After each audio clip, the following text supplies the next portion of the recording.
नोटाबंदीनंतर विविध ठिकाणी नोटा जप्तीचं सुद्धा सत्र पाहायला मिळते। अशीच काहीशी घटना उल्हासनगरमध्ये घडली आहे। उल्हासनगरमध्ये 9,76,000 रुपयांच्या नव्या नोटा पकडल्या असल्याची माहिती मिळते। या सगळ्या नोटा 2000च्या असल्याचं कळते। सुहास रेळेकर आमचे प्रतिनिधी आपल्या सोबत आहेत। सुहास, ही कुणाची रक्कम आहे, काही माहिती कळू शकली आहे?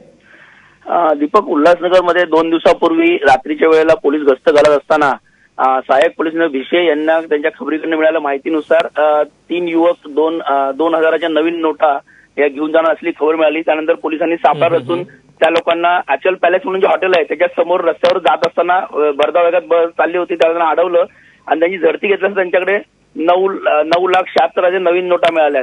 या संदर्भात पोलिसांनी त्यांची चौकशी केली, परंतु ते काय व्यवस्थित उत्तर देऊ शकले नाही। त्यामुळे त्यांनी कल्याणचे जे आयुक्त आहेत आयकर विभागाचे त्यांना संपर्क साधून त्यांना ही माहिती दिली। आयकर विभागाने देखील त्यांची कसून चौकशी केली, परंतु ते पैसे जे आहेत त्यांचे व्यवसायाचे असल्याचे संबंध येत आहेत। पण पोलीस आणि आयकर विभाग यांच्या संयुक्त याच्यामध्ये त्याची चौकशी सुरू आहे। हे नक्की त्यांचे व्यवसायाचे पैसे असतील तर त्यांच्या खात्यावरती त्याची काही एंट्री आहे का याची आयकर विभागाने चौकशी होती आहे। दीपक, सुहास, धन्यवाद दिलेल्या माहितीबद्दल।